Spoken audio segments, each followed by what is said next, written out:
அனைவருக்கும் வணக்கம். என்றும் மாணவர்கள் நலனில் உங்கள் இம்பல்ஸ். இன்னைக்கு தமிழ்ல என்ன பார்க்க போறோம்னா, 8ஆம் வகுப்பு பள்ளிப்பாட புத்தகத்தில் இருக்கக்கூடிய தொகாநிலை தொடர் அப்படின்னா என்னன்னு பார்க்க போறோம். ஆல்ரெடி தொகைநிலை தொடர் பார்த்துருக்கோம். தொகைநிலை தொடர் அப்படின்னா என்னன்னா, இரு சொற்களுக்கு இடையே வேற்றுமை உருபுகளோ ஏதாவது ஒன்று மறைந்து வந்தால் அதுக்கு பேர் என்னன்னா தொகைநிலை தொடர். ஓகேங்களா. தொகாநிலை தொடர் அப்படின்னா என்னன்னா வெளிப்படையா வரணும். ஓகேங்களா. எது கொடுத்துருந்தாங்களோ அது வெளிப்படையா வந்துச்சுன்னா அதுக்கு பேர் என்னது தொகாநிலை தொடர் அப்படின்றது பொருள். ஓகேங்களா. தொகாநிலை தொடர் எத்தனை வகைப்படும்னு பாத்தீங்கன்னா மொத்தம் 9 இருக்கு. ஓகேங்களா. அந்த 9 வகையும் பார்க்கலாம். ஓகேங்களா. முதல்ல எழுவாய் தொடர். எழுவாய் தொடர் அப்படின்னா என்னன்னா, அங்க கொடுத்துருக்காங்க பாருங்களேன். இதுல எழுவாய் தொடர் அப்படின்னும் பொழுது ஏதாவது ஒன்று பெயர் முன்னாடி இடம்பெற்று இருக்கணும். ஓகேங்களா. அது என்ன பெயர் வேணாலும் இருக்கலாம். அதுக்கு பேர் தான் என்னது எழுவாய் தொடர். இங்க பாருங்க, மல்லிகை என்னும் எழுவாயை தொடர்ந்து மலர்ந்தது என்றும் பயனிலை வந்திருக்கு. ஆக்சுவலா என்ன அப்படின்னா, இடையில் எச்சொல்லும் மறையாமல் வந்துள்ளது. நான் ஆல்ரெடி சொல்லியிருக்க தொகை அப்படின்னா என்னன்னா, இரு சொற்களுக்கு இடையே எந்த விதமான பொருளோ உருவோ எதுவுமே மறைந்து வராது. ஓகேங்களா. வெளிப்படையா வந்துடும். ஓகேங்களா. அதுக்கு பேர் தான் என்னது தொகாநிலை தொடர் அப்படின்றது பொருள். இதுல பாருங்க, எழுவாய் தொடர்ல ஃபர்ஸ்ட் ஒரே ஒரு கான்செப்ட் தான். முன்னாடி இருக்கக்கூடியது எப்பயுமே ஒரு பெயராகத்தான் இருக்கணும். அதுக்கு பேர் தான் என்னது எழுவாய் தொடர். எழுவாய் தொடர்னா கண்ணை மூடிக்கிட்டு போடலாம். என்ன போடலாம், முன்னாடி ஒரு பெயர் கொடுத்துருக்காங்க அப்படின்னா அது எழுவாய் தொடர் தான். ஓகேங்களா. அடுத்து பாருங்க, விழித்தொடர். விழித்தொடருக்கு இன்னொரு பேர் இருக்கு. என்ன பார்த்தீங்கன்னா, அழைத்தல் விதமான பண்புகள் இருக்கணும். அதே மாதிரி கடைசியில் கொடுத்துருக்கிறது பார்த்தீங்கன்னா ஒரு கட்டளை சொற்கள் மாதிரி இருக்கணும். அதுக்கு பேர் தான் என்னது விழித்தொடர். இங்க பாருங்க, நண்பா படி. நண்பா அப்படின்னும் பொழுது அழைத்தல் போலவே இருக்குங்களா, கூப்பிடுற மாதிரி இருக்குங்களா. இப்ப அண்ணா அப்படின்னா கூப்பிடுற மாதிரி இருக்குங்களா. இப்ப நண்பா படி, அண்ணா கேள் அப்படின்னு சொல்லுங்களா. இதுக்கெல்லாம் பேர் என்னன்னா விழித்தொடர். ஓகேங்களா. விழித்தொடருக்கு இன்னொரு பேர் இருக்கு, அழைத்தல் அப்படின்ற பொருள் இருக்கு. ஓகேங்களா. நோட் பண்ணி வச்சுக்கோங்க. விழிக்கு இன்னொரு பேர் இருக்கு, அதுக்கு பேர் அழைத்தல். ஓகேங்களா. ரொம்ப இம்பார்ட்டன்ட். அடுத்து வினைமுற்று தொடர். ஓகேங்களா. வினைமுற்று தொடர் அப்படின்னா நம்மளுக்கு தெரியும். ஓகேங்களா. வினைமுற்று. ஓகேங்களா. முற்று அப்படின்றது இங்க எதை குறிக்குது அப்படின்னா ஆல்ரெடி முடிஞ்சது. ஓகேங்களா. இதனால் இறந்த காலத்துல இருக்கணும். அந்த சொற்றொடர் எப்படி இருக்கணும் அப்படின்னா இறந்த காலத்துல இருந்தாதான் அதுக்கு பேர் என்னது வினைமுற்று தொடர் அப்படின்றது தெரியணும். ஓகேங்களா. சென்றனர் என்னும் வினைமுற்று. ஓகேங்களா. அங்க சென்றனர் அப்படின்றது என்ன ஆச்சு, முடிஞ்சு போச்சு. ஓகேங்களா. செல்வான் அப்படின்னு எதிர்காலத்துல எல்லாம் கொடுக்கல, சென்றனர் அப்படின்னு கொடுத்துட்டாங்க. இது வினையை முற்று பெற்றுச்சு. ஓகேங்களா. பின்னாடி ஒரு பெயரை கொண்டு முடிந்துள்ளது. ஓகேங்களா. அப்ப சென்றனர் என்னும் வினைமுற்று வீரர் என்னும் பெயரை கொண்டு முடிந்துள்ளது. ஓகேங்களா. ஒரே ஒரு கான்செப்ட் தான். வினைமுற்றுனா ஆல்ரெடி முடிஞ்ச ஒரு விஷயத்தை பத்தி சொன்னாதான் அதுக்கு பேர் வினைமுற்று. ஓகேங்களா. அடுத்து பாருங்க, பெயரச்ச தொடர். இதுல எச்சம் அப்படின்னா என்னன்னா முற்று பெறாத அப்படின்றது பொருள். ஓகேங்களா. பெயரச்சம் அப்படின்னா என்னன்னா ஒரு பெயரை கொண்டு முடிஞ்சிருக்கணும். ஓகேங்களா. அது எப்படி முடிஞ்சிருக்கணும்னு சொல்றேன் பாருங்க. இங்க வரைந்த ஓவியம் அப்படின்னு கொடுத்துருக்காங்களா, இதுதான் எச்ச வினை. ஓகேங்களா. இப்ப வரைந்தான் அப்படின்னு சொன்னாங்கன்னா அது இறந்த காலம் அப்படின்னு எடுத்துக்கலாம். வரைகின்றான் அப்படின்னா அது நிகழ்காலத்தில் எடுத்துக்கலாம். வரைவான் அப்படின்னா அது என்னது எதிர்காலத்தில் எடுத்துக்கலாம். இதுல இந்த வரைந்த அப்படின்ற சொல்ல வச்சு நம்ம எந்த காலம்னு நம்மளால டிஃபைன் பண்ண முடியாது. அதுக்கு பேர் தான் என்னது எச்சம். ஓகேங்களா. முற்று பெறாம இருக்கணும். ஓகேங்களா. இதுல பாருங்க, வரைந்த அப்படின்னு கொடுக்கும் பொழுது இந்த கடைசியில் கொடுத்துருக்காங்க இல்லையா தா. ஓகேங்களா. இந்த வரைந்த தாவை பிரிக்கும் பொழுது நம்மளுக்கு எப்படி வரும்னா இத்து கூட்டல் ஆ அப்படின்னு பிரியணும். ஓகேங்களா. இதுதான் ரொம்ப இம்பார்ட்டன்ட். ஓகேங்களா. இத்து கூட்டல் ஆ அப்படின்னு பிரியணும். அப்ப ஒரு சொற்களை நீங்க பிரிச்சு பார்க்கும் பொழுது கடைசியில இருக்கக்கூடிய விகுதியில் இருக்கக்கூடிய எழுத்தை நீங்க பிரிச்சு பார்க்கும் பொழுது கடைசியில வர்ற எழுத்து ஆவல இடம் பெற்றுச்சுன்னா அதுக்கு பேர் பெயரச்சம். ஓகேங்களா. நல்லா நோட் பண்ணி வச்சுக்கோங்க. ஆவல முடிஞ்சா அது பெயரச்சம். அடுத்து பாருங்க, வினையச்ச தொடர். தேடி பார்த்தேன். ஓகேங்களா. இங்க பார்த்தான்னு கொடுத்துருக்காங்க இல்லைங்களா. இந்த பார்த்தான் அப்படின்றது தான் வினை. ஓகேங்களா. தேடி பார்த்தான் அப்படின்னு சொல்லியிருக்காங்களா. இதுல பாருங்க, தேடி என்னும் வினை எச்ச சொல் பார்த்தான் என்னும் வினைமுற்று சொல் கொண்டு முடிந்துள்ளது. இது எப்படி நம்ம ஞாபகம் வச்சுக்கலாம், இது எப்படி ஷார்ட்கட் அப்படின்னு பாத்தீங்கன்னா, இரு சொற்கள் கொடுத்துருக்காங்க அப்படின்னா கடைசியில விகுதி நம்ம பிரிச்சு பார்த்தீங்கன்னா பெயரச்சத்துல பிரிச்சு பார்த்தோம் இல்லைங்களா. அதே மாதிரி வினையச்சத்துல பிரிச்சு பார்த்தோம்னா டி பிரிச்சு பார்க்கலாம்ல. டீயை பிரிச்சோம்னா இட்டு கூட்டல் ஈன்னு பிரிக்கலாம். ஓகேங்களா. அப்ப ஈ வந்துச்சுன்னா ஆ வந்தா பெயரச்சம், ஈ வந்தா வினையச்சம். அவ்வளவுதான். ஒரே ஒரு கான்செப்ட் தான். ஓகேங்களா. அது 2 கான்செப்டாவும் சொல்லலாம். ஈ வந்தா பெயரச்சம் அப்படின்னு சொல்லிடலாங்களா.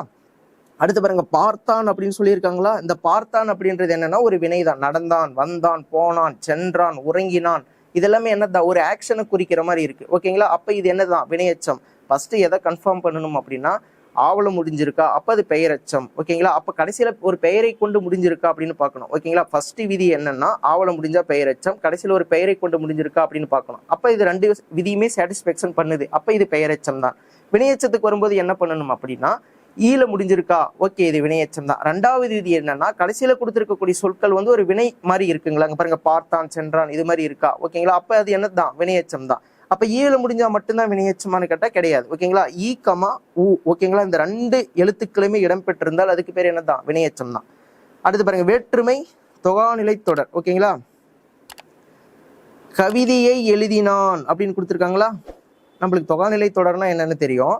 உருவுகள் வந்து என்ன பண்ணியிருக்கணும், வெளிப்படையா வந்திருந்தா அது தொகா தான். ஓகேங்களா, இங்க வந்து பாருங்க, கவிதையை இப்ப ஐ என்னும் வேற்றுமை உருவு எப்படி வந்திருக்குன்னா வெளிப்படையா வந்திருக்கு. இதுக்கு பேரு தான் வேற்றுமை தொகாநிலை தொடர். ஒரு தொடர் மாதிரி இருக்குங்களா, கவிதையை எழுதினார், அப்ப வந்து ஐ என்னும் வேற்றுமை உருவு வெளிப்படையா வந்துள்ளது.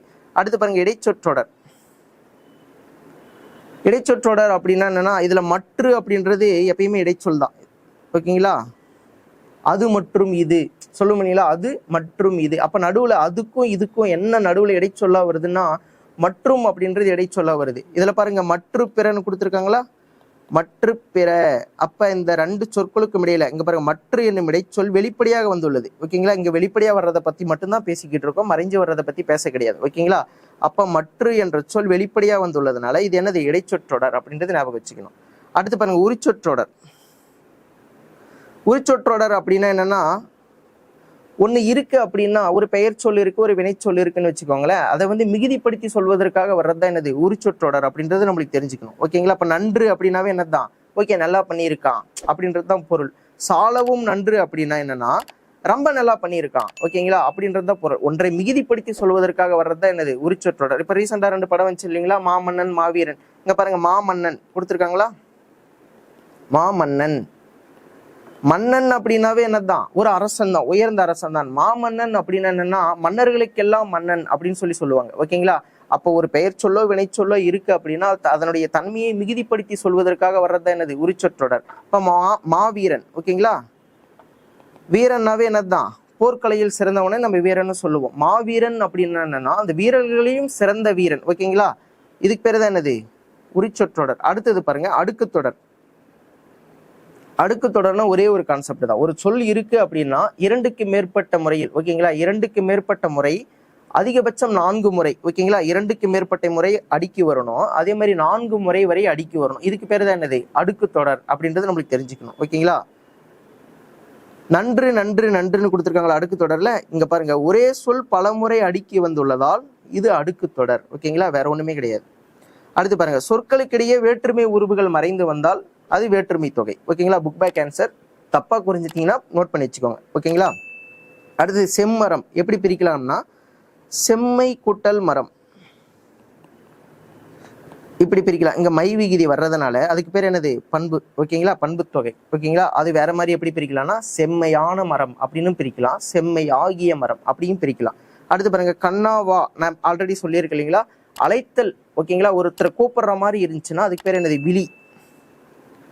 அடுத்து பாருங்க, பெயரச்ச தொடர். பெயரச்ச தொடர் அப்படின்னா என்னன்னா, ஒரே ஒரு கான்செப்ட் தான். கடைசியில கொடுத்துருக்கக்கூடிய எழுத்துக்களை நம்ம பிரிச்சு பார்த்தோம் அப்படின்னா ஆ இடம் பெற்றுச்சுன்னா அதுக்கு பேர் என்னது, பெயரச்ச தொடர். இங்க பாருங்க, இதுல எது ஆவல வருதுன்னு பாருங்க. எழுதிய எப்படி வருது, ஈ கூட்டல் ஆ அப்படின்னு பிரிக்கலாமா. அப்ப எழுதிய பாடல் பெயரச்ச தொடர். ஓகேங்களா, அடுத்து வினையச்ச தொடர் அப்படின்னும் பொழுது கடைசியில கூடிய எழுத்துக்களை பிரிச்சு பார்த்தோம்னா ஈ கமா ஊல வந்துடணும். ஒன்னு ஈ இடம் பெற்றிருக்கணும், இல்லைன்னா ஊ இடம் பெற்றிருக்கணும். 2 எழுத்துக்கள்ல ஏதாவது ஒரு எழுத்து இடம் பெற்றுச்சுன்னா அதுக்கு பேர் என்னது, வினையச்ச தொடர். இங்க பாருங்க, பாடி முடித்தான். ஓகேங்களா, அப்ப இங்க என்ன வருது, ஈ வருது. ஓகேங்களா, அப்ப இதுதான் 2வது. அடுத்து வினை முற்று தொடர். வினை முற்று தொடர் அப்படின்னா அந்த வினையை முற்று பெற்றிருக்கணும், ஆல்ரெடி முடிஞ்ச ஒரு விஷயத்தை பற்றி மட்டும்தான் பேசணும். அதுக்கு பேர் தான் வினை முற்று தொடர். வென்றான் சோழன், ஆல்ரெடி வென்றுட்டான். ஓகேங்களா, வென்றான் சோழன். அடுத்து பாருங்க, எழுவாய் தொடர். எழுவாய் தொடர்னா நான் ஆல்ரெடி சொல்லியிருக்கேன், ஏதாவது ஒரு பெயரோ ஏதாவது ஒன்று முன்னாடி இருந்திருக்கணும், அதுக்கு பேர் தான் எழுவாய் தொடர். இங்க பாருங்க, கார்குழலி சொல்லியிருக்காங்களா, கார்குழலி. ஓகேங்களா, ஒரு பெயர் வந்திருக்குங்களா, அதுதான் என்னது, எழுவாய் தொடர். அடுத்து விழித்தொடர் அப்படின்னா ஒரு அழைக்கும் விதமாக இருக்கணும், கூப்பிடுற மாதிரி இருக்கணும், அதுக்கு பேர் தான் என்னது, விழித்தொடர். இங்க பாருங்க, புலவரே வருக, இதுதான் விழித்தொடர். அனைவருக்கும் நன்றி.